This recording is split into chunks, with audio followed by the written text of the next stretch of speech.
دوستوں موجودہ دور میں اسلاموفوبیا اب چند ممالک کا مسئلہ نہیں رہا، بلکہ یورپ سمیت پوری دنیا میں بڑی تیزی سے پھیل رہا ہے، اور دنیا بھر میں حکومتی پالیسیاں اقلیتوں کو تحفظ اور برابری کے حقوق دینے میں ناکام نظر آتی ہیں، جس کی وجہ سے اقلیتوں کے اہم طبقات بے روزگاری اور غربت کے ساتھ سیاسی اور سماجی طور پر محرومی کا شکار ہو رہے ہیں۔ حیران کن طور پر کچھ ممالک میں حکومتوں کے ایجنڈا میں یہ بات شامل ہے کہ وہ اسلاموفوبیا کو پھیلائیں اور مسلمانوں سے نفرت اور دشمنی کا پرچار کریں۔ اگر ہم بات کریں بھارت کی، جہاں موجودہ حکمران جماعت بی جے پی، جو کہ RSS کے تشدد پسند نظریے سے متاثر ہے، ان کی الیکشن کمپین کا اہم حصہ اسلاموفوبیا تھا، اور انہوں نے حکومت میں آنے کے لیے مسلم دشمنی اور نفرت کا کارڈ استعمال کیا۔ بی جے پی بھارتیہ جنتا پارٹی کے حکومت میں آتے ہی انہوں نے مسلمانوں کے خلاف اپنے عزائم کا کھل کر اظہار کرنا شروع کیا، اور 2015 میں گجرات میں بڑے پیمانے پر ہونے والی مسلمانوں کی نسل کشی کسی سے ڈھکی چھپی نہیں ہے۔ بی جے پی نے حکومت میں آنے کے بعد ہر وہ کام کیا جس سے مسلمانوں کے لیے مشکلات پیدا ہوئیں، اور بھارت میں اسلاموفوبیا کا پرچار کرنے میں میڈیا بھی اہم کردار ادا کر رہا ہے۔ میڈیا مسلم دشمنی پر مبنی رپورٹنگ اور منفی پروپیگنڈا سے مسلسل اپنی عوام کو مسلم دشمنی پر اکساتا رہا ہے، جس کی وجہ سے عام عوام کے ذہن میں مسلمانوں کے لیے منفی سوچ پروان چڑھی ہے۔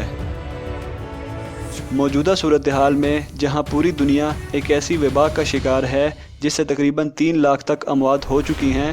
اور اس وبا کے سامنے ترقی یافتہ ممالک بھی گھٹنے ٹیکنے پر مجبور ہو چکے ہیں، ایسے میں انڈیا جیسا ملک اسے بھی سیاسی رنگ دے کر اپنے ایجنڈا کو پورا کرنے کی کوششوں میں لگا ہوا ہے۔ بھارت میں جہاں اقلیتوں پر پہلے ہی زمین تنگ کر دی گئی ہے، وہاں مسلمانوں کے خلاف ایک نیا محاذ کھول دیا گیا ہے، اور اس وبا کو مسلمانوں اور اسلام کی دشمنی قرار دیا جا رہا ہے۔ دوستو، بھارت میں مسلم مخالف تحریکوں میں اس وقت مزید تیزی آئی جب دلی میں تبلیغی جماعت کے کچھ نمائندوں کا ٹیسٹ پازیٹیو آیا۔ اس کے بعد شدت پسندوں نے مسلمانوں کو آڑے ہاتھوں لینا شروع کیا، اور بات یہاں تک پہنچ گئی کہ اس وبا کو تبلیغی کرائم اور کرونا ٹیررزم کا نام دیا جانے لگا۔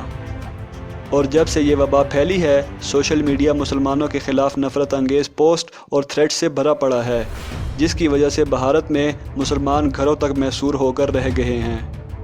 حکمران جماعت بی جے پی کے رہنما اپنی عوام کو مسلمانوں سے دور رہنے اور ان کے ساتھ خرید و فروخت نہ کرنے کا عندیہ دے رہے ہیں۔ جھوٹی افواہیں پھیلا کر مسلمانوں کو مزید بدنام کیا جا رہا ہے، اور مسلمان تاجروں کو سڑکوں پر خرید و فروخت سے بھی منع کر دیا گیا ہے۔ گزشتہ ہفتے ایک ریڑھی پر موسمی پھل بیچنے والے مسلمان بزرگ پر یہ الزام لگایا گیا کہ وہ پھل پر پیشاب چھڑکاؤ کر کے بیچ رہا ہے، جس کی وجہ سے وائرس پھیل رہا ہے، جس کے بعد ریڑھی والے شخص کو گرفتار کر لیا گیا، اور بعد میں یہ الزام غلط ثابت ہوا۔ اس طرح کے روزانہ درجنوں واقعات ہیں جن کا مسلمانوں کو سامنا کرنا پڑ رہا ہے۔ دوستو، بھارت میں مسلمانوں کی تعداد تقریباً 14% ہے، جس میں زیادہ تر لوگ پرائیویٹ بزنس سے جڑے ہیں، اور سرکاری نوکریوں میں ان کی تعداد بہت کم ہے۔ ایسے میں حکومتی عہدیداروں کی طرف سے اس طرح کے اعلانات اور الزامات پہلے سے مشکلات میں گھرے مسلمانوں کو معاشی طور پر بھی دیوالیہ کرنے کے لیے کافی ہیں۔ دوستو، بی جے پی کے حکومت میں آنے کے بعد سے بھارت اقلیتوں کے لیے غیر محفوظ ملک بن گیا ہے،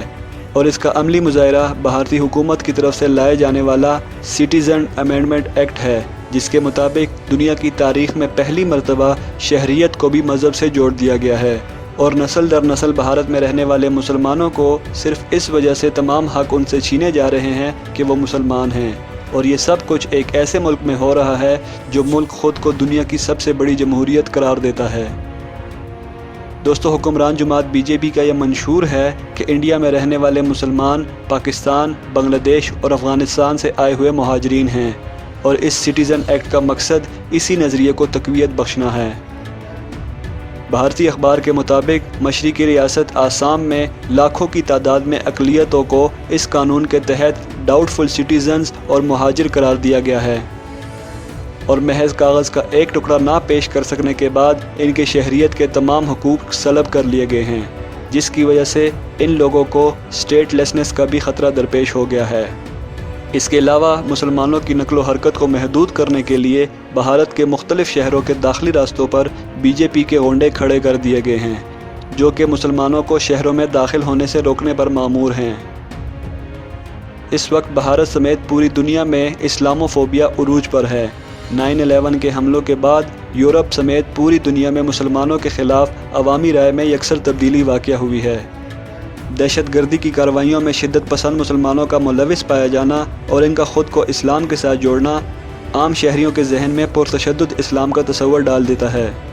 حالانکہ یہ بات بالکل واضح ہے کہ دہشت گرد کا دنیا کے کسی بھی مذہب سے کوئی تعلق نہیں ہوتا۔ اسلاموفوبیا کو پھیلانے میں پوری دنیا کے میڈیا نے بھی اہم کردار ادا کیا ہے۔ میڈیا، جو اس وقت گلوبلائزیشن کا اہم ذریعہ سمجھا جاتا ہے، موجودہ دور میں بنیادی مسائل پر بات کرنے کے بجائے حکومتوں اور بااثر لوگوں کے ایجنڈا کی تشہیر میں مصروف ہے، اور یہ صورتحال صرف ترقی پذیر ممالک تک محدود نہیں بلکہ ترقی یافتہ ممالک کے میڈیا بھی ان بااثر لوگوں کے زیر کنٹرول ہیں۔ میڈیا کی طرف سے کی جانے والی یک طرفہ رپورٹنگ عام آدمی کی ذہن سازی میں اہم کردار ادا کر رہی ہے، جو کہ اسلاموفوبیا کی اہم وجہ ہے۔ دوستو، 2017 میں یورپی یونین کے ایک ادارے مائنورٹیز اینڈ ڈسکریمنیشن کے سروے کے مطابق یورپی یونین میں ہر 3 میں سے 1 مسلمان پچھلے 12 ماہ میں کم از کم ایک دفعہ نسل پرستانہ اور امتیازی سلوک کا شکار رہا ہے، جن میں سے زیادہ تعداد ان خواتین کی ہے جو مارکیٹس میں خریداری کے لیے جاتی ہیں۔ حیران کن طور پر اتنی تیزی سے پھیلنے والے اس مسئلے پر کوئی بھی ملک اس وقت تک ٹھوس اقدامات کرنے پر راضی نہیں ہے، جس کی وجہ سے اسلاموفوبیا کی جڑیں معاشروں میں مزید گہری ہو رہی ہیں۔ اس مسئلے کا سدباب تبھی ممکن ہے کہ اسلامی دنیا آپس کے اختلافات بھلا کر یکجان ہو کر اپنی آواز زیادہ مؤثر طریقے سے پوری دنیا کو پیش کرے۔ دوستو، مجھے امید ہے کہ آپ کو آج کی یہ ویڈیو پسند آئی ہوگی۔ اگر ویڈیو آپ کو پسند آئی ہو تو اسے لائک کیجئے، شیئر کیجئے اور اپنی رائے کا اظہار کمنٹس میں کیجئے۔